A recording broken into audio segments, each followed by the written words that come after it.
والفتنۃ اشد من القتل، ہو سکتا ہے بعد میں یہ لوگ کہیں او یہ تو عبادت کے لیے آئے، عمرہ کرنے کے لیے، یہاں لڑائی شروع کر دی، تو بولو ٹھیک ہے، لڑائی تو ہم نے شروع نہیں کی، لڑائی انہوں نے شروع کی ہے، اب دفاع تو جائز ہے۔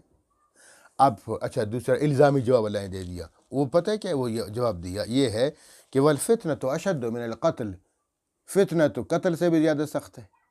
فتنہ یہی ہے، معاہدہ توڑنا فتنہ ہے نا، اللہ کی عبادت سے لوگوں کو روکنا۔ تمہارے باپ کا گھر ہے، یہ تو اللہ رب العالمین کا گھر ہے، اللہ کے گھر کو تم لوگوں نے تالا لگا لیا، لوگوں کو نہیں چھوڑ رہے ہو۔ جیسے آج کل مسجدوں کو تالے لگتے ہیں، لوگوں کو عبادت کے لیے نہیں چھوڑے، بھائی وہاں چوکیدار رکھ لو، بس بات ختم ہو، چیک کرے ہو لوگوں کو اگر خدشہ ہے چوری شوری کا۔ اللہ معاف فرمائے، تو اسی زمرے میں تو آتا ہے، تو اس لیے ان کو تو فتنہ کر رہے ہو، لوگوں کو منع کر رہے ہو اللہ کی عبادت سے، یہ فتنہ ہے، معاہدہ توڑ رہے ہو، یہ فتنہ ہے، تو فتنہ تو اشد من القتل، قتل سے زیادہ سخت ہے۔ لوگوں اللہ کی عبادت سے لوگوں کو ہٹانا، کفر پھیلانا، شرک پھیلانا، یہ فتنہ اور یہ فساد، یہ جہاد سے زیادہ سخت ہے، یہ قتل و قتال سے زیادہ سخت ہے۔ قتل و قتال تو یہ کیا ہے، کہ مجبوری ہے، اسلام نے اس کی اجازت دی ہوئی ہے۔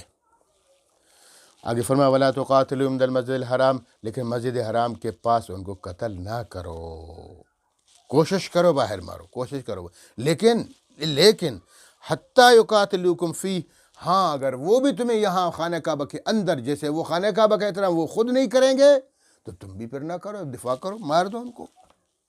فَإِن قَاتَلُوكُمْ فَاقْتُلُوهُمْ، اگر وہ تمہیں وہیں حرم کے اندر بھی ماریں گے تو فَاقْتُلُوهُمْ، تم بھی مار سکتے ہو، مار دو، پھر اجازت ہے تم کو۔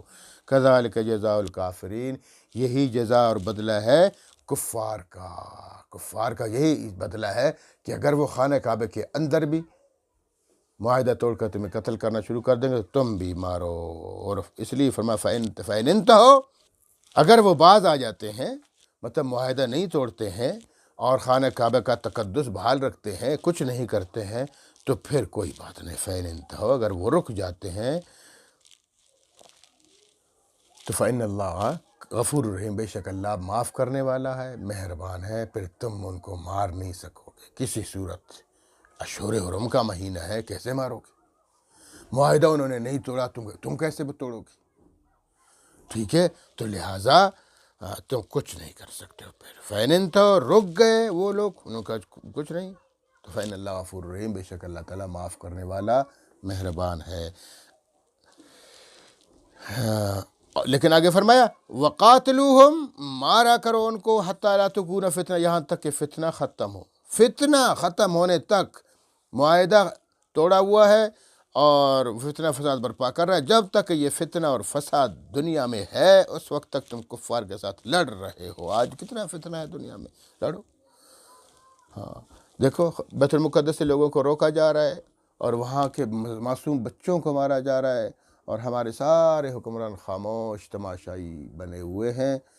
اللہ رب العالمین، دیکھیں ہم لوگ، مجھ جیسے کمزور قسم کے لوگ تو بولتے رہتے ہیں کہ اے اللہ قیامت کے دن ہماری پکڑ نہ فرمانا، ہم تو فریاد کرتے ہیں، کر کچھ نہیں سکتے ہیں، یہ تو حکام کا کام ہے، حکمرانوں کا کام ہے، بڑوں کا کام ہے، فوج کا کام ہے، وزراء کا کام ہے، ہم تو کچھ نہیں کر سکتے، فریاد ہی کر سکتے ہیں۔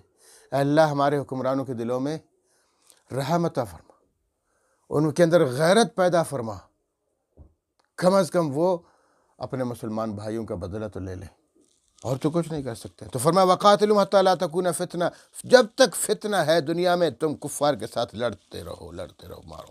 وَيَكُونَ الدِّينُ لِلَّهِ، یہاں تک کہ پوری دنیا میں اللہ کا دین، جب تک اللہ کا دین قائم نہیں رہتا دنیا بھر میں، تم لڑ سکتے ہو، تمہیں جہاد کا حکم ہے، تو جہاد، الجہاد ماضٍ الی یوم القیامہ، تو اللہ کے رسول نے فرمایا قیامت تک جہاد جاری ہے، چلو۔